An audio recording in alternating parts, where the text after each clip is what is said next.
Dans la province d'Aceh, en Indonésie, deux hommes se retrouvent sur le feu de la rampe, oui. Mais pas celle, eh bien, de stars, hein, ou de futures stars, de Startounet. Non, non. Non, non, ici, ce sont des projecteurs qui sont remplacés par le soleil brûlant de l'Indonésie. Et les spectateurs n'ont pas payé leur billet, non. C'est simplement une foule avide de justice. La justice divine, la justice d'Allah. Leur crime, aimer d'un amour interdit. Celui que la charia locale condamne sans appel. Je vous invite à imaginer une scène, eh bien, assez glauque. Nous sommes peut-être en début de Ramadan, oui, devant une mosquée bondée, après la prière du vendredi.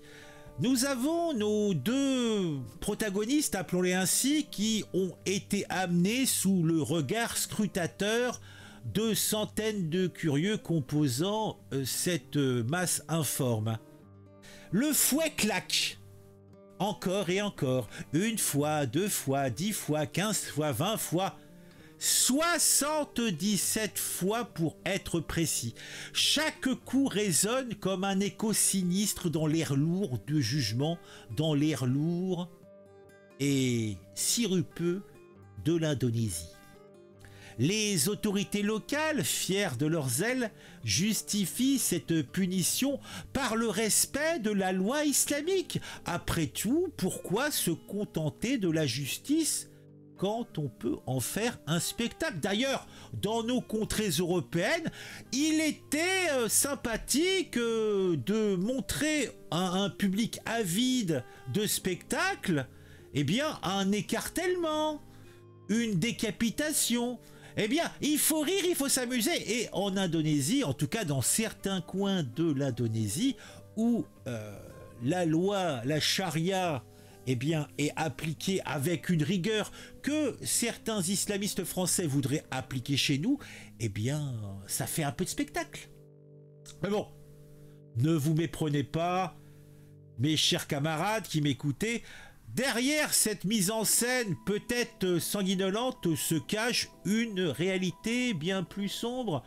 D'ailleurs, on a tous les défenseurs des droits de l'homme installés dans leur bureau en train de boire leur petit mocha qui ne rit pas. Non, non, non. Ils dénoncent derrière leurs beaux bâtiments de béton et d'acier dans les pays occidentaux ces pratiques cruelles et dégradantes. Mais il rappelle que l'amour, même sous ses formes les plus controversées, oui, ah oui, quand c'est un monsieur qui met sa grosse zigounette dans les fesses d'un autre monsieur, ou que c'est une fille qui prend en pleine bouche et qui met son poing ravageur dans la foufoune à sa copine, ne devrait pas être puni de la sorte. Non, non, non, non, non. Surtout venant de la religion de paix et d'amour en ce début de Ramadan en France. Et pourtant, en Indonésie, la situation des droits des LGBT, etc., est des plus préoccupantes. Bien que l'homosexualité ne soit pas illégale au niveau national, puisque l'Indonésie ne condamne pas l'homosexualité, loin de là. Mais, eh bien, il y a des pratiques locales. Eh oui, eh oui. À Tamanrasset fait comme les habitants de Tamanrasset. Eh oui, à Knossout, pareil. Et à Rouen, pareil aussi. Mais bon, à Rouen, il n'y a pas d'habitude. Hein. À Rouen, c'est une ville dortoir. Hein. Bon, c'est un autre sujet. Voilà. En tout cas, il semblerait que les actions anti-LGBT se multiplient. D'ailleurs, on n'a qu'à regarder, même en France, même en Europe, si on regarde les réseaux sociaux, mon Dieu, mon Dieu, mon Dieu, il s'en passe des vertes et des pas mûres. Hein. Oh là là, la transophobie, la gayophobie, etc. Oh là là là, on fouette les gens dans les rues. Eh oui. Bon voilà, qu'on leur montre ces exemples, puisque effectivement là, on peut voir que dans certains pays, effectivement, le fait d'aimer des personnes de son sexe peut avoir des conséquences désastreuses, même te faire perdre la vie.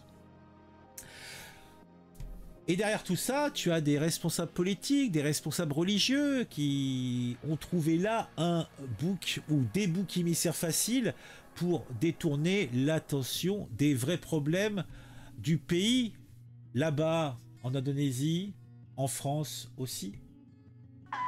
Le club de l'actu, c'est sur Actu. Regarde les vidéos, tout devient plus fou. De ton avis et comment c'est cool. Chaque like, chaque abon, t'es pas seul dans la foule. Rentrons dans les détails, vous aimez ça les détails. En Indonésie, la province d'Aceh se distingue par son application rigoureuse de la charia, une loi islamique qui punit sévèrement les comportements jugés immoraux. Récemment, 2 hommes ont été fouettés 77 fois en public pour avoir eu des relations homosexuelles. Cette punition, exécutée devant une mosquée après la prière du vendredi, a attiré des centaines de joyeux spectateurs, transformant cet acte barbare en spectacle macabre et festif. Les autorités locales justifient la pratique par le respect de la loi islamique, mais les défenseurs des droits de l'homme le dénoncent comme cruel et dégradante. Ah bah oui, c'est clair que c'est cruel et dégradant, oui. Et ceci n'est pas un cas isolé. Souvenons-nous qu'en 2017, 2 autres hommes avaient subi 83 coups de fouet pour le même motif.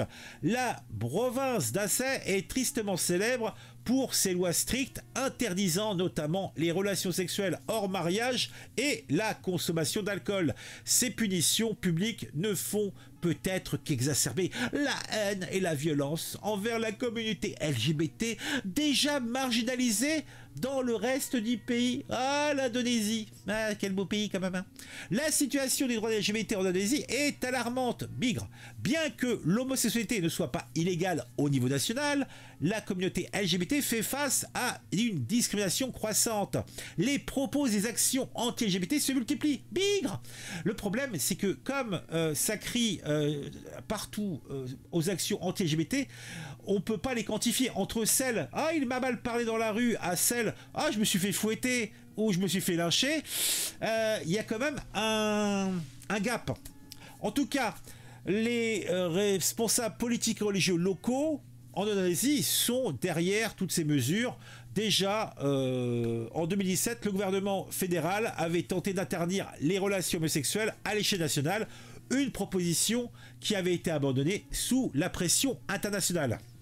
Les militants des droits de l'homme craignent que ces punitions publiques n'encouragent davantage la haine et la violence. C'est une discrimination horrible, déclare un militant. Sniff, sniff. Ces personnes sont traitées comme des criminels alors qu'elles n'ont rien fait de mal. Sniff, sniff. La communauté LGBT vit dans la peur constante d'être à la prochaine cible de cette justice implacable. Oui! Face à cette répression, des mouvements de résistance émergent. Oui, on émerge, tant au niveau local que national. Des organisations de défense des droits de l'homme dénoncent ces pratiques. Mais bon, dénoncer, est-ce que c'est suffisant? Je ne pense pas. Et appelle à la protection des personnes LGBT en Indonésie. Bah, tu vas aller à Aceh, tu vas les protéger, hein. Des figures emblématiques de l'activisme LGBT prennent la parole depuis des bureaux confortables européens, bravant les menaces et les intimidations pour faire entendre leur voix. Eh oui. Bon, bah, je crois que on a fait le tour, hein.